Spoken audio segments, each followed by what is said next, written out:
بسم الله الرحمن الرحيم. السلام عليكم ورحمة الله وبركاته. Good morning everybody. Welcome to the group event for summer campaign for the summer ban. My name is Sarah Naimi and I am representing Bahrain Free Labor Union Federation. I would like to thank the group with all the companies underneath it for the cooperation and for the amazing setup for this event. Usually we do this cooperation every summer, every year, but fortunately this year it's going to be for 3 months because the summer ban rule has been extended to 3 months instead of July and August only. So I would not take a lot of time because there is a lot of information in this lecture. Dr. طاهر المحروس from Bahrain Specialist Hospital will be delivering very important information regarding the summer ban. I would like to thank Bahrain Specialist Hospital represented by Mrs. Fatma Naqi and Dr. طاهر المحروس, and we have also for checkup at the end of the lecture if you wish to do it. Without further ado, please welcome Dr. طاهر المحروس for the lecture. In short, today I'm going to be talking about heat strokes or heat stress. Okay, if anybody does not know what heat stress is, in short, it is when our body's temperature gets really high due to external factors. Okay, so it's different than fever. In fever we have an infection, we are sick and our temperature rises, whereas in heat stress our temperature rises but due to different circumstances and not our body's mechanism or our body's fighting mechanism. Okay, in Bahrain our weather is delightful and very nice, especially in these months. Okay, that's why it's very important for us to know what is heat stress, what should we do if someone has heat stress, and what are the things that are going to be visible in someone suffering or having heat stress. Okay, so in short, as I said earlier, it is something that is related to hot weather, whether you are working in an open environment or in a closed environment where heat is being generated in huge amounts, like in factories. Okay, so everything has to be cooled down, whether they are machines, computers, cars. We have a lot of cooling mechanisms in almost everything, and I'm pretty sure the people working in the factory can attest to this. The machines has to be cooled down in order for them to be functioning properly or not to overheat and break down. The same applies for us human beings. So when the weather is hot, there are a lot of steps that can be taken for us to decrease our temperature, and it is very important to do so. So heat stress should be recognized and treated early, as it can cause serious illnesses and can even lead to death. Okay, so it's a very serious thing and has to be tackled quickly, promptly, and in a direct and accurate manner. Okay, and there are many different symptoms and signals that can show up. So you can tell if a person is having heat exhaustion, and I'm going to be talking about that in a bit. Okay, and it is very important not only for managers and supervisors to spot these changes, but it is also important for fellow workers and co-workers to notice these changes in their colleagues. Okay. So some factors to consider. Who are the people or the workers at a higher risk of developing heat stress? People who are working under direct sunlight with no shaded environment, people who are working in areas of limited air circulation and limited cooling, and people working in indoor closed spaces that have high temperature generating machines in them.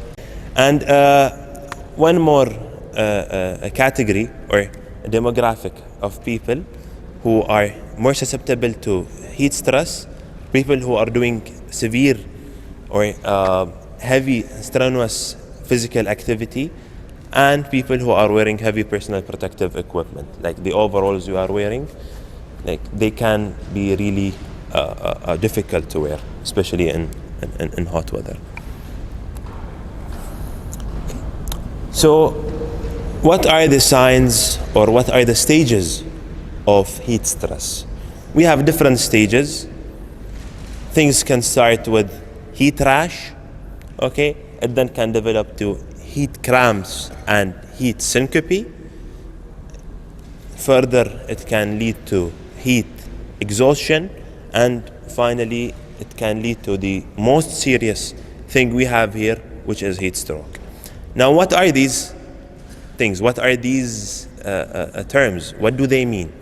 I'm gonna be talking about them in the following slides.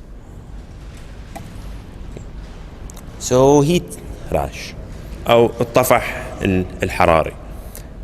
Heat rash develops as a warning sign for people who are working in a hot, humid environment. Okay, so it is one of the very first signs that can develop in heat stress. What is heat rash exactly? Heat rash is the red discoloration of skin that develops, okay, especially in areas with folds like the neck, the armpit, or under the breast, or any area that has a fold in it, okay? It is mainly due to the humidity and moisture of our sweat and the heat that it produces with the friction and everything, okay? So that can be an early sign, an early warning sign that you might need to cool yourself down. How do we avoid this? How do we fix this issue? We can always go to a colder place. We can make sure that our body stays warm, that we are wearing apparel that allows for the sweat to evaporate and not to accumulate on our clothes, okay? And we can always use some protective lotions or some powders in these areas to avoid developing a heat rash. The second thing that can happen, a heat cramp. So anybody who plays sports, who does any kind of physical activity, I'm pretty sure you've experienced a cramp before. Okay, so a cramp is when a muscle contracts in an abnormal way, okay, and it can be very painful even with movement. Now this can happen in heat stress as well. So people can develop heat cramps. Okay, this is also one of the early signs and early warning signals that our body creates for us to notice and so we can go to a colder environment or drink more water. Now, heat cramps are mainly associated with dehydration. Okay, so it's very important for you to drink enough water, especially when you are sweating a lot and working in a humid environment. Okay, when someone is not eating enough salt in their diet. So the salts in our body are very important for all the aspects of our internal body regulation. So if someone is on a diet or something similar to that, they can develop heat cramps because the salts are very important for our muscles to function properly. And when we sweat, we lose water and salt. So if we lose both the water and salt, and it becomes less than the normal amount in our body, people can tend to develop heat cramps. Okay. Now, there are some warning signs, or there are some red flags, as we call them. Okay, this is just a heads up. Okay, if someone develops a heat cramp and they are known to have heart issues, okay, or they are known to be on a low salt diet, or the cramp does not subside within 1 hour, then this person has to see a doctor, a physician. He needs to be taken to a hospital. Otherwise, what we can do is stop all activity and sit aside in a cool place. Okay, drink a lot of water to replace the lost water through sweat. Okay, and we should not be returning to strenuous exercises for a few hours as the cramp can develop again. Okay. So heat syncope. The word syncope means loss of consciousness أو إغماء. Okay, so there are warning signs before someone loses their consciousness. There are signs that tells us that our body needs rest. Okay, what is a simple or a common sign that someone is about to lose his consciousness? Anybody? Difficulty seeing, loss of vision, double vision. That's correct. Any other signs that might be related to loss of consciousness? Dizziness, losing balance, lightheadedness. These are all warning signs for us that we might lose our consciousness. So one of the things that are also common in a lot of people, especially in females, it happens a lot in females, is when they're getting up from bed or they're sitting and they're getting up suddenly, they will feel that there is a black image in front of them. They can't see anything for a few seconds. Pretty sure that has happened to many of you here. This, even though what we know in society is that this is related to anemia or decreased hemoglobin, it is a sign of decreased blood pressure. Now, this decreased blood pressure could be due to the dehydration or the water loss that we suffered from through sweating. Now, so again, as with everything, whenever you feel that something is wrong, whenever you feel that one of these symptoms are developing, you need to cool down, sit in a cool place. So if you're in a factory, ask someone for help, ask someone to escort you out of the factory to a cool room with an air conditioner and drink a lot of water. Okay. So this is an explanation of what actually happens. Now, what happens in our body is very complicated. It's not as simple as this, but this is a very simple and lovely explanation. Okay, so our human body produces heat constantly. Our temperature is what exactly? Does anybody know what's the normal temperature for us human beings? 37, 36 point something. Okay, so this is our normal temperature. Okay, because our body produces heat through the chemical processes that takes place to provide us with energy. When we move our muscles, that's heat. There is heat that's being produced. That's why when we are exercising, we're sweating, because our body needs to cool down. How does it cool down? It cools down by transferring this heat to the water on our bodies and making it evaporate. Okay, so that's how heat escapes from our body.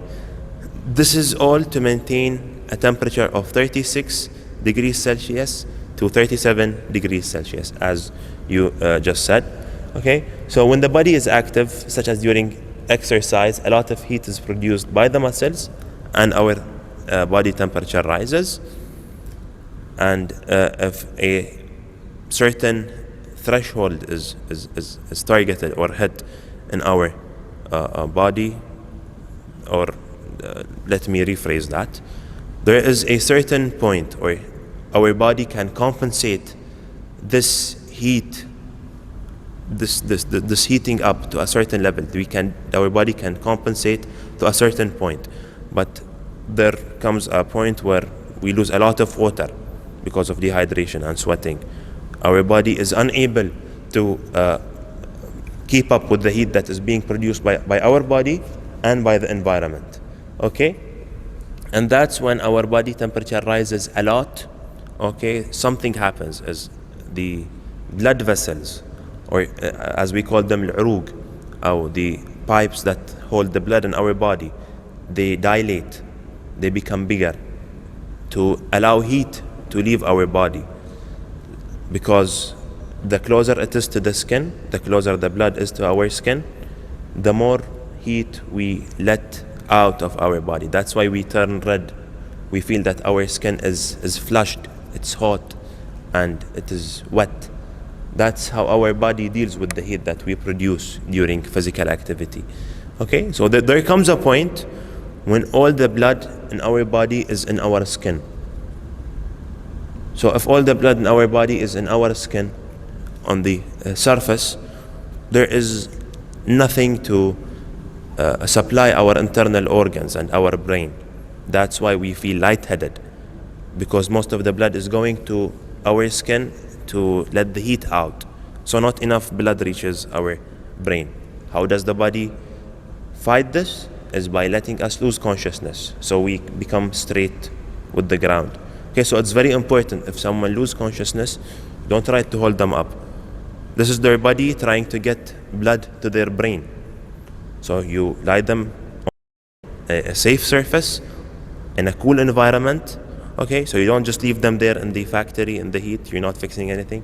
You should take them, carry them to a colder environment. Okay, and there are a lot of things that can be done to cool someone down. You can pour some water over them. You can drench them in a cold bath, if that's available. If that's not available, we can remove the clothes that are producing the heat, like the overalls and the protective equipment, the helmets. We can remove all those and direct a fan towards this person. So technically nothing is wrong in the situation, but if the person is not conscious, we don't ask him to drink water. Okay, because he might aspirate, أو بالعربي as we say it, يشرق. Okay, so that's a very important thing. Okay, now I've talked about this already. Okay, I think I have taken way above my time. Okay, so moving on to the more serious things, heat exhaustion and heat stroke. It is a continuation of what we talked about earlier.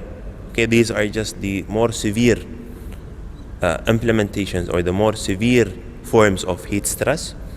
So heat exhaustion is when our body temperature starts rising, but it is less than 40 degrees Celsius. Okay, so we will be sweating heavily. We will have a pale or a flushed complex, so our skin will be red, or it can be pale. Okay. We will feel weak and fatigued, and we might feel nauseated, like we want to throw out. Okay, so when you feel weak and you're about to throw out, or you lose consciousness, that's when you reach the point of heat exhaustion. So you passed the point of heat stress and you went into heat exhaustion. Okay, these are things that we talked about. Again, the first aid, or the thing to do, the right thing to do in this situation is always go to a cold environment, drink enough water, okay, and stop whatever you are doing at that point.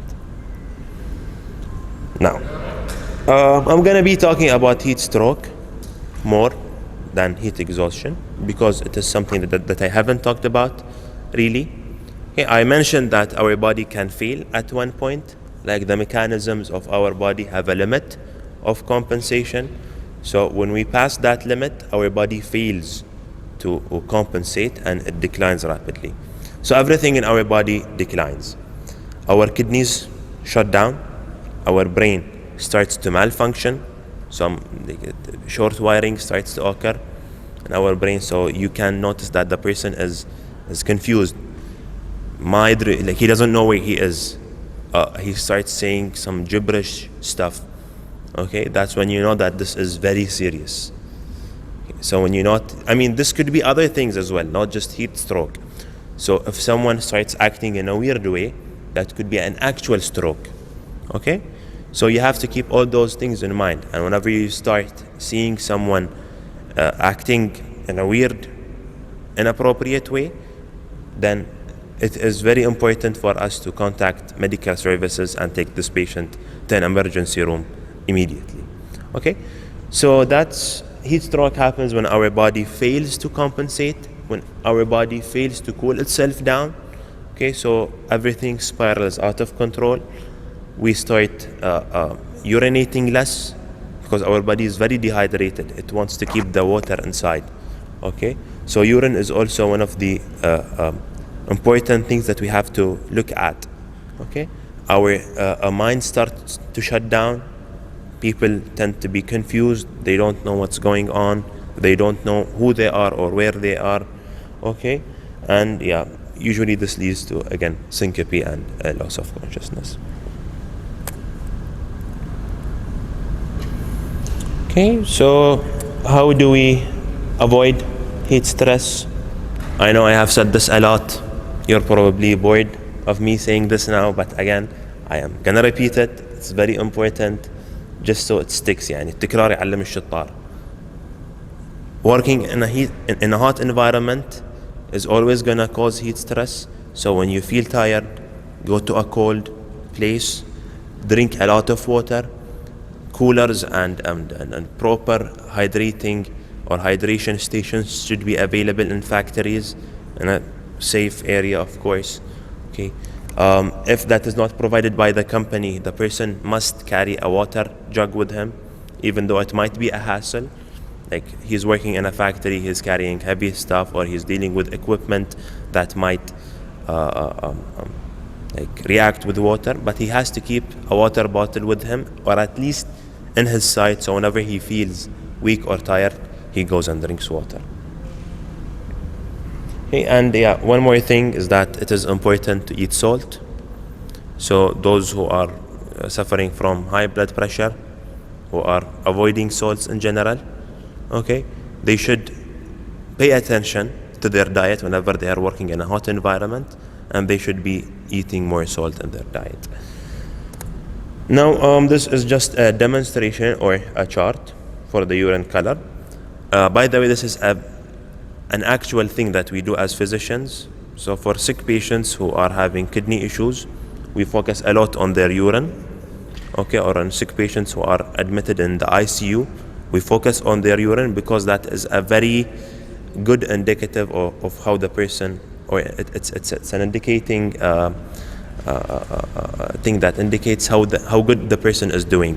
Whereas it can point us towards the patient's hydration level, the patient's body response to his sickness, and the same applies here in heat stroke. So when a person notices that his urine is getting darker, they should be hydrating, they should be drinking enough water. Okay, as I said, because this is a very good indication of our body's internal health. This is it for my presentation. I hope it was useful. I hope you're leaving here today with some knowledge at least of what to do. Okay, again, a lecture is not enough for a person to know everything. That's why it is important for everyone to get educated, to read, okay, or to watch videos online about what to do if what happens. Okay, I know most of you thinking that whatever, this is just something that the company told us to attend, but it is very important. You never know when something real might happen. Okay, thank you everybody. I'm here if you have any questions.